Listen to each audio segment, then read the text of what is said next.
Welcome to Alaska Weather, a production of Alaska Public Media and the National Weather Service, Alaska Region.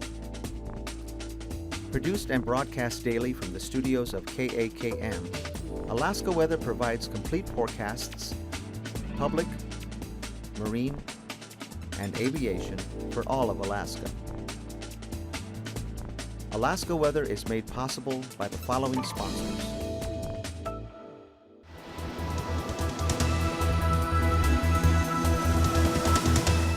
The National Weather Service.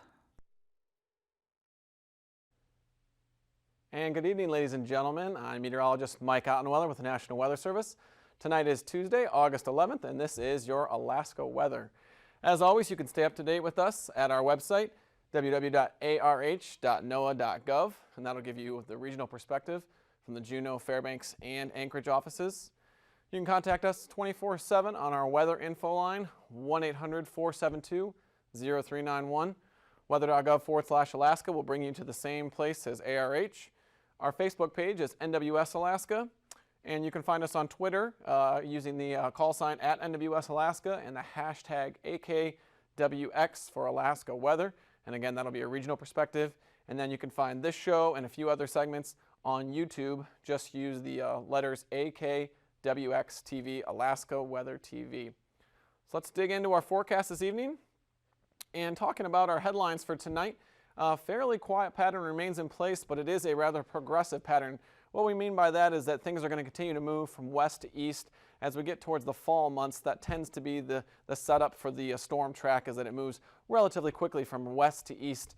And so systems don't remain in place for very long periods of time, and we start to see things transition from rainy patterns to more dry patterns very quickly for a few days at a time, and then they move on to something else. So warm front is going to be moving up into the northwest coast, and that will continue to keep fog and rain in the forecast for those areas. High pressure is going to be over the Bering Sea, and that is slowly going to build and make its way towards the mainland as we go into the middle of the week. And moderate rain will develop over southeast Alaska. Light rain right now, but moderate rain will develop by tomorrow morning. Be heaviest tomorrow morning right around the 10 a.m. time frame, and then we'll start to see improving conditions later in the week for southeast. So taking a look at our satellite loop out over the Bering, you can see here this area of high pressure is starting to exert its influence. Some dry conditions on the satellite here as we start to see that drier air move in from the North Pacific. We do see some moisture working its way towards the Gulf of Alaska, and that is what we're going to focus on as we look towards southeast Alaska here in the next few slides. And then looking down further to the western portion of the Pacific, we do have some typhoon remnants down there, and those will slowly make their way into our storm track up here in the next several, probably about a week time frame before that actually makes its way into our pattern. Up over the Gulf of Anadyr, a large area of low pressure is continuing to swing some warm fronts up from the Bering Strait into the northwest portion of the state, and the sea surface temperatures remain very warm out across much of the Bering, and thus that warm air is pushing inland, keeping things from being very, very cool at this point, very seasonable, and keeping some fog and rain in the forecast for those areas. Let's take a look at the visible satellite out over the mainland here. I apologize to the Arctic coast. We do lose our visible satellite this time of year, but nonetheless, looking down towards the Gulf here, we see this area of moisture streaming up from the North Pacific, and that's really what's going to be the main player for the next 24 hours as this low starts to spin up here and leads on this boundary all the way into Sitka and the Ketchikan area. Heaviest rain again expected tomorrow morning. We did have a few thunderstorms and showers fire over much of the mainland this afternoon, and the showers were mainly confined to the Copper River Basin and again east of that trough access there where you can see the clearing, mainly over Northway area towards Eagle. Then the thunderstorms remained a little bit farther east out over Canada. Then looking back towards the Bering Sea there again, we start to see the drier air moving in, the clear spots there over the Bering and Dutch Harbor, and a weak system moving through southwest Alaska. We'll take a look at that here on our surface map for this afternoon. So that's out, that system moving through southwest, starting to trigger some showers, mainly through the Bethel area, making its way towards Dillingham, but none of these are very intense in nature, just some clouds and some light rain. Our next area of low pressure and weak systems are moving through the western Aleutians. Don't expect a big impact from these, be it wind, waves, or precipitation. Those are fairly minor systems out there. And then as we look towards the northwest coast, there is that warm front that we mentioned, and you can see here how it's starting to produce some fog along the northwest coast, the Seward Peninsula, up towards Cape Lisburne. And then along the Arctic coast here, we just have some low stratus hanging out. That'll eventually turn back into fog tonight as we see high pressure continuing to be in place over the Arctic coast. Any chance for snow remains offshore for this afternoon. And then as we look towards south central, a pretty nice day is set up as we have that dry northwest flow coming down the backside of this trough. And here in the base of the trough is where we see our next area of low pressure developing. That's down to 1,007 millibars now and will continue to develop. And this frontal boundary will make its way towards southeast Alaska. And that's where we expect to see that more intense rainfall later on tonight and into tomorrow morning. Here we do have some moderate rain just offshore here for the marine forecast, and starting to see that frontal system move in tonight. Out over much of the mainland, dry conditions though will persist tonight with just some few showers along the higher terrain and over southwest Alaska. A few showers in the eastern portion of Copper River Basin as this low pressure system kind of just stalls out over that area. Helps to trigger those showers and thunderstorms in the afternoon. Those should die off as we go into the overnight hours. And there's our area of high pressure that is going to be the main focus for the next couple days. Now up to 1,023 millibars. 123 would not be as strong. 1,023 and starting to bring some fog into areas of the Bering and Bristol Bay. There's our area of low pressure up over the northwest, and that warmer air pushing onshore, creating areas of fog along the Arctic coast. As we look into Wednesday, again, for the most part, a dry day for much of the mainland, seeing just some showers along the higher terrain, but for south central and much of the Cook Inlet region, we should see a fairly nice day, just some patchy clouds moving through. Same story for much of the eastern Aleutians and for the Bristol Bay area. The only concern out there we have is the fog, producing some lower visibility and aviation impacts. And then light rain, again, with those weak systems off towards western Aleutians. Looking out towards the southeast, that's where we have our light to moderate rain expected, and that'll be again mainly in the early morning to mid-morning hours. Should start to push onshore and dissipate as we go into the Thursday time frame. And there we are looking at the southeast on Thursday, starting to see things move off to the east again with that progressive pattern and keeping things a little bit more on the dry side as we start to see this ridge axis, this area of high pressure finally start to move in. This is an area of high pressure that is actually just an extension of a stronger area of high pressure that is off in the North Pacific, pretty much off our map. But this area of high pressure is an extension of that, so we will start to see it dry things out towards the middle portion of the week and possibly bring some clearing skies and a little bit cooler temperatures than we've been seeing in the morning hours. Weak area of low pressure still out over the western Aleutians, and there's our front finally starting to weaken as it slides through the Brooks Range and off the Arctic coast, continuing to keep onshore flow and fog in the forecast for those areas. So taking a look at temperatures as of this afternoon, again, southeast Alaska, primarily in the upper 50s and low 60s, 61 degrees at Haines, 58 degrees at Juneau, 57 degrees at Yakutat. For south central, we are 59 at Middleton and 58 at Cordova, 61 at Valdez, and mainly low to mid 60s for much of the Kenai Peninsula and the Cook Inlet region. Looking out over the interior, a little bit warmer today, but still plenty of cloud cover to keep temperatures suppressed. So only got into the low to mid 50s for much of the upper Tanana Valley and upper 50s as we work a little bit further to the west. Along the Brooks Range, we only saw temperatures in the 40s for highs this afternoon, and along the Arctic coast, Dead Horse came in at 37 with Barrow at 39. Nome came in this afternoon at 4 o'clock at 51 degrees. Taking a look towards southwest Alaska now, Aniak was only able to get up to 48 degrees with low clouds all day. 63 degrees here at Dillingham, and 61 at King Salmon. And as we work our way from the eastern Aleutians out to the west, generally cooling conditions from east to west, upper 50s becoming mid 50s and eventually low 50s as you get out towards Shimia. Looking at tonight's low temperatures, we do have mid 50s once again for southeast Alaska. Towards the Copper River Basin, we could see temperatures drop below 40 into the upper 30s for areas out there where we have some drier air and some clearing conditions.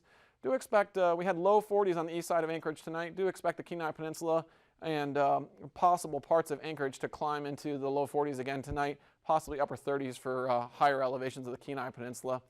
And then as we look towards the interior portions of the state, mainly mid 30s and low to mid 40s, even some low 50s out over the western portions of the state.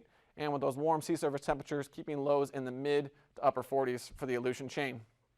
On into tomorrow now, with that ridge starting to build in, starting to see some warmer conditions. Sunshine abundant out over much of southwest Alaska and for south central Alaska. Highs there will be in the mid 60s. For southeast, it'll be mainly upper 50s, and for much of the northern portion of the state, 50 to 60 degrees for highs for that area.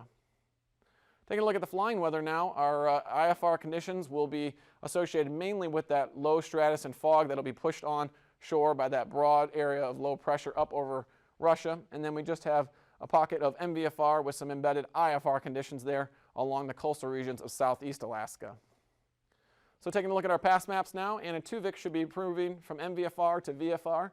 Adigan will be the same story. Lake Clark and Merrill will go from VFR to MVFR as we have that onshore flow over the west. Rainy will do the same, going from VFR to MVFR. Windy should be VFR throughout the day. Isabel going from MVFR to VFR. Mantasta will be marginal visual flight rules to visual flight rules in the afternoon. Tanita VFR throughout the day. Portage VFR, and Chilkoot and White will go from MVFR to IFR conditions as that stronger system starts to make its way inward. Taking a look at our freezing levels now, again we do have that colder air courtesy of that high pressure up over the Arctic coast, keeping freezing levels at the surface, 2,000 and 4,000 feet as you climb to the Brooks Range. A little bit warmer in that region than yesterday. 6,000 feet for much of the mainland, and then as you climb just offshore into the Gulf and stretching out into the Bering Sea, 8,000 foot freezing levels out there, 10 and 12,000 foot with the warmer air over the southern portion of the Gulf. For turbulence, for icing, not any terribly heavy icing expected tomorrow, just light isolated moderate. Pockets along the west coast associated with that frontal boundary above 8,000 feet. Onshore flow will keep it above 9,000 feet for southeast, and above 6,000 feet, a small pocket there of the northeast Brooks Range. So here's our progressive flow dropping down in support of this area of low pressure out over the Bering, and then moving across the Gulf at about 75 to 80 knots, and off into Canada at about 80 knots. And here's our 9,000 foot winds, making their way up from the southwest and turning from the southwest to the northeast as you get towards the west coast at about 20 to 30 knots over this ridge of high pressure that continues to build, and then working its way from west to east across the Gulf at about 15 to 20 knots. A little bit stronger up here over the northern portion of the state at about 30 knots, again from southwest to northeast. 3,000 foot winds now, very similar looking conditions, maybe a slightly tighter gradient in the lower levels at about 30 knots here from the south out towards the western Aleutians, and then across the Gulf of Alaska at about 25 knots for the most part, west-east before becoming more southerly over the southeast portion of the state. A couple areas of low pressure over the northern portion of the Chukchi Sea, and we see winds in support of those at about 30 knots from the southwest, becoming southeasterly. So what does that mean for turbulence? Well, our small area of turbulence is associated with that low pressure off the northwest coast, and that's going to be just some light, isolated, moderate below about 5,000 feet, and that is the only area of turbulence we have to talk about. Stay tuned. We'll be right back with your marine forecast.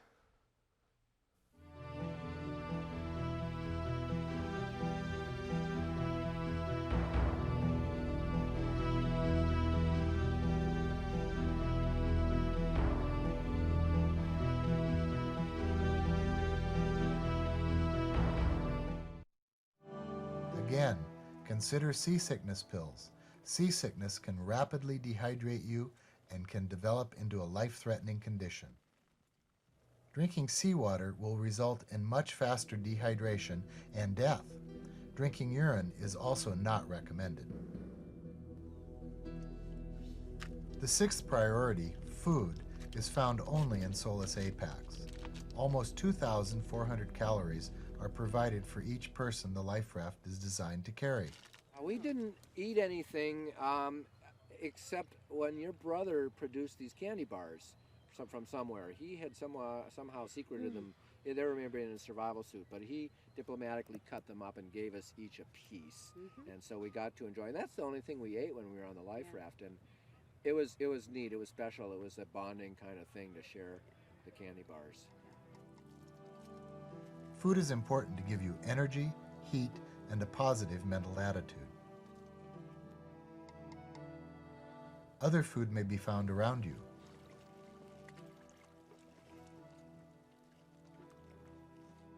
Birds may roost on your life raft canopy, and fish may gather under the life raft. Use the fishing kit found in Solus Apax. Be aware of the sharp hooks. Determine a fair way to distribute food. The technique we're going to use for distributing the seagull to make it fair is the Captain Bly technique. And the way I understand it is I'll give it to you, I'll turn away, you mention a piece of meat that you pick up, who should it go to, and I'll tell you without looking. And that way we'll all get an even share. And it'll just be luck instead of me being favored. Sounds great. All right. Who should have this piece? That'd be mine. Okay. There you go. Okay, and who should have this piece? You can have that piece. All right. Since food takes water to digest, in no case should you eat without water available, especially foods high in protein. Probably shouldn't eat too much of this until we can collect some more rainwater.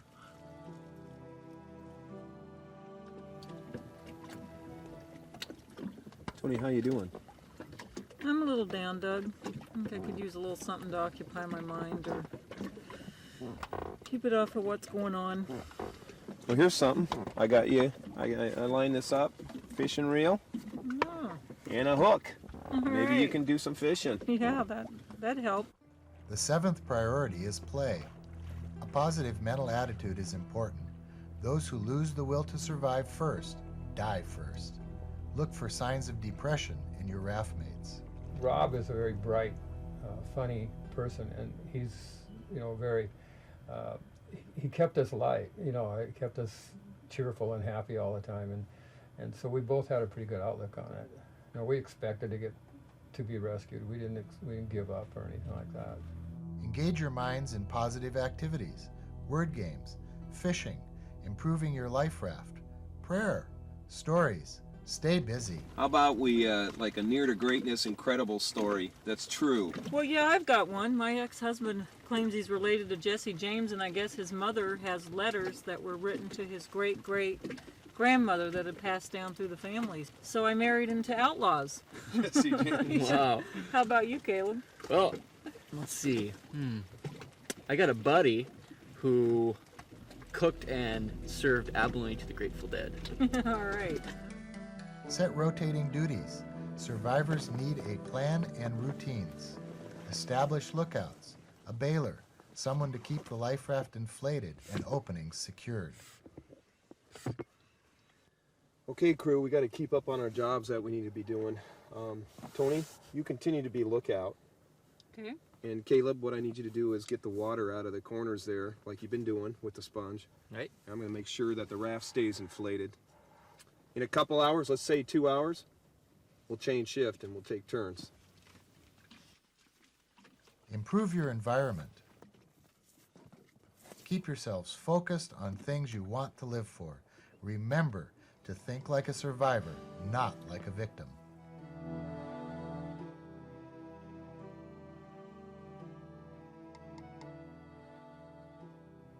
Recognition. Remember, only abandon your vessel if it is more dangerous to be on it than in the water. Inventory. Account for all survivors and assess injuries. Be sure to get EPIRB and extra gear. Locate and secure all survival equipment. Determine what will work for or against you. Shelter. Improve shelter by inflating floor. Close openings. Check drogue. Locate pressure relief valves and plugs. Signals. Keep signals at hand. Turn on the EPIRB. Find flares, mirror, whistle, and flashlights and give to lookout. Fire one parachute flare even if no one is in sight. Water. Water is essential to life. Drink as needed, but do not waste. Do not be tempted to drink seawater or urine. Food. If you don't have water, don't eat.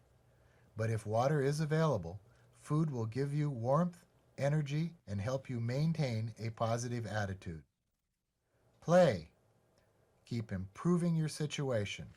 Engage in positive mental and physical activities. Be creative with the contents of your Life Rafts equipment pack. And remember, your best survival pack is in your head. Not bad. Is this an eyeball? Not bad at all. There was never a question in my mind we were going to be okay, and I think everybody else felt that way too. Yep, and we all had a sense of humor.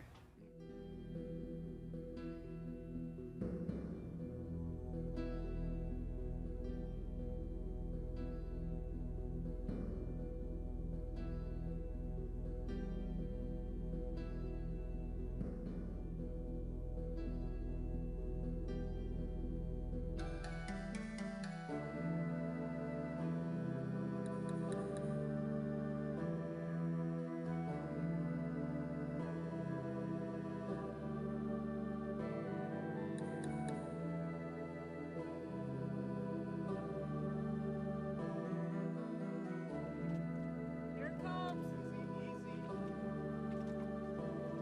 Hey! All right, here. Not at all. How do you grab them?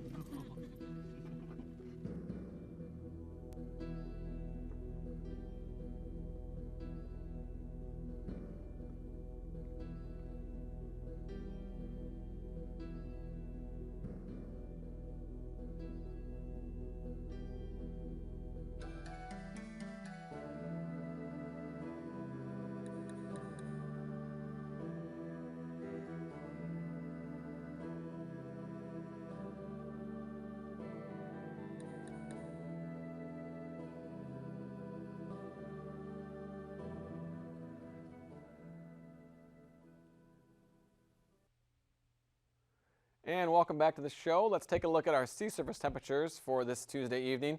Very warm sea surface temperatures continue throughout much of the area for the Gulf of Alaska. We're in the mid to upper 50s in areas here along the northern Gulf. And then as you look towards the Bering Sea, 50 all the way up to 55 degrees here for some of the bays south of the Seward Peninsula and south of Nome. So very warm temperatures even all the way up through the Bering Strait. And that leads us into our sea ice slide. And you can see here some openings that are growing rather extensively out in the sea ice, even in the middle of the pack. Our sea ice experts analyzed this area today and saw that it has grown. And again, we continue to see the retreat and the general melting of the sea ice as we're here in early August. And these warm sea surface temperatures are helping to chip away at areas down on the southwest edge and push all of it to the north. There were some reports of floating scattered chunks through Harrison Bay today, so be advised if you are traveling through those areas. Taking a look at our southeast winds and waves now. For Wednesday afternoon, we can see Lynn Canal is going to be out of the north at about 15 knots, seas 3 feet. And then south to southwest winds down a little bit further south towards Ketchikan and Petersburg. Seas will be between 5 and 6 feet and winds about 25 knots. Out over the open waters, expect 15 to 25 knots as you move from north to south, and generally a west to southwest direction there. Seas will be on the order of 6 to 8 feet. On into Thursday now. Lynn Canal out of the south now at 10 knots, seas 2 feet, and west to northwest flow 15 to 25 knots for Clarence Strait and Dixon Entrance region, and seas about 4 feet. Out over the open Gulf, we'll see things go from west to northwest as you get towards the southern portion of the Gulf at about 10 to 15 knots and seas between 5 and 6 feet. Towards south central now, as we look up in Cook Inlet, we have north winds 10 knots, seas 2 feet. Prince William Sound will be northwest 15 knots and seas 3 feet on Wednesday. Out over the open Gulf, west and northwest winds will dominate. Our winds will be between 15 and 25 knots and seas between 6 and 9 feet. And then for southern Cook Inlet down to the Shelikof Strait area, 2 to 4 foot seas there with 8 foot for the western Barren Islands and winds between 10 and 25 knots. And then as we move into Thursday, as we see that high pressure build in from the west, things will become mostly variable. A few spots out of the north here with just some diurnal flows, afternoon flows, and seas fairly light as well, 2 to 4 feet. Westerly flow and variable winds south of the chain for the Alaska Peninsula. Winds will be 10 to 20 knots and seas about 4 to 6 feet here southeast of Chignik. And on Thursday, expect again variable winds, 10 knots for much of the region. Westerly winds for Bristol Bay at 10 knots and seas between 2 and 4 feet with high pressure in charge.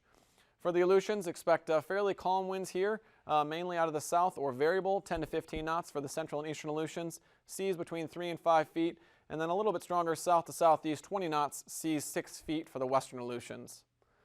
On Thursday now, we see winds out of the south to southwest for much of the eastern Aleutians in 15 to 25 knots, seas between 4 and 8 feet. And as you look towards the western Aleutians, variable winds or westerly winds 10 to 15 knots, 5 to 6 foot seas. As we look towards the west coast, generally a west to northwest flow, southwest up towards Gamble, and variable winds towards St.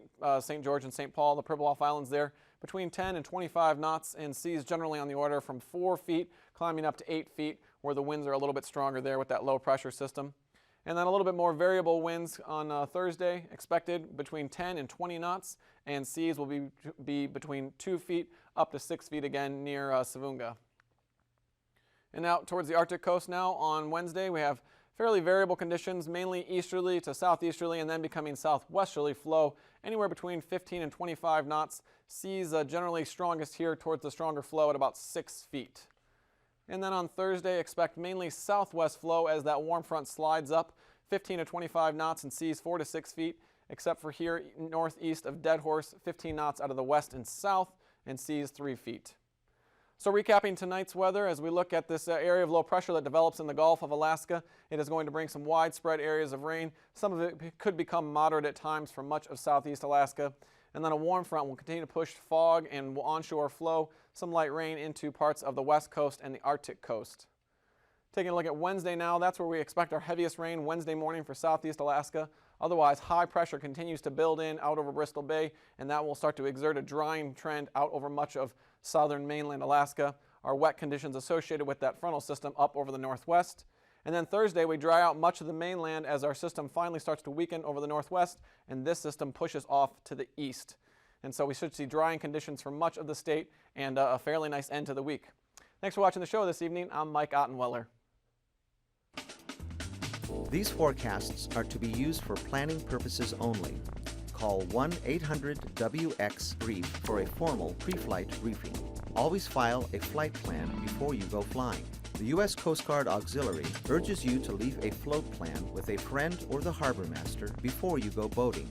Alaska Weather is made possible by the following sponsors.